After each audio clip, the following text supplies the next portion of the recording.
Hey guys, this is Dr. Ahmed Ergin. I am an endocrinologist and a diabetes education specialist. Today we are going to talk about coffee. Yes, it's everybody's favorite, isn't it? So, it's 6 o'clock in the morning right now. I feel like I need some coffee. What if I was diabetic? Now, can I still have this coffee? That's the topic today. We're going to talk about it. Let's get started.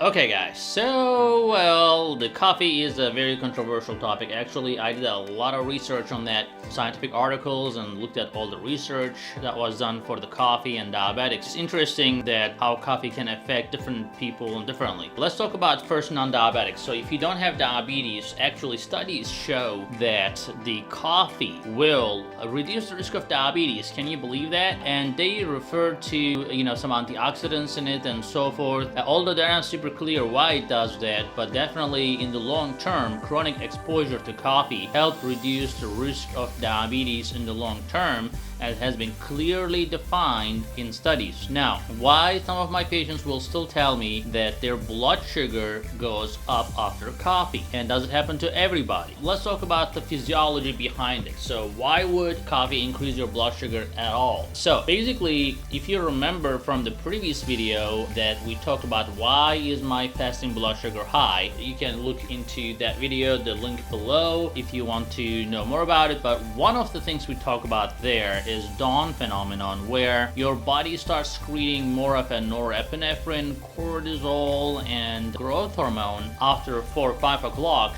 or in the morning, like before you wake up. So your body is trying to get you ready for the day, trying to get you more energy and stuff like that. So basically, that's your body's preparation for you to wake up. But at the same time, a lot of people will realize that their blood sugar actually keep rising after they wake up, even if they do not eat or drink anything. That is the Dunn phenomenon. Now, the point I'm trying to make here is when you get up and get a cup of coffee, coffee does the same thing. It will increase your norepinephrine, cortisol levels, and it's gonna be against your insulin.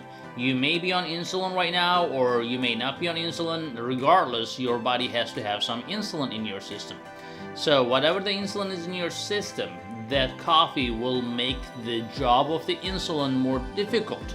So as a result, your blood sugar may actually spike after coffee. Now, does coffee only do that, or the sugar in the coffee and the creamer is the responsible? Well, as we discussed, the caffeine is the main ingredient. 1 cup of coffee will give you 100 milligrams of caffeine, which is great and okay. Up to 400 milligrams of coffee or caffeine a day is okay. But then, definitely the 100 milligrams of caffeine can be enough to spike your blood sugar due to the hormonal changes.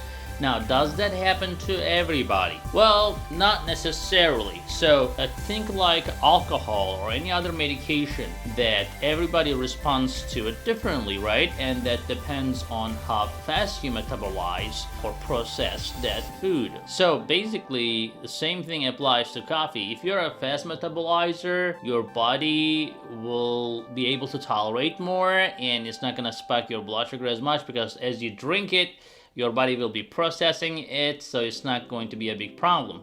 But if you're a slow metabolizer, as you sip on the coffee, it's gonna accumulate, and it's gonna create that problem for those people who are complaining that their blood sugar is going up after caffeine. The bottom line is, so if you're one of those people that the blood sugar spikes after coffee, you have to be careful. Now, as we just discussed, the creamer and the sugar definitely affects your blood sugar as well. So definitely never use sugar. If you want sweetener in your coffee, some sweetening in your coffee, use a sweetener.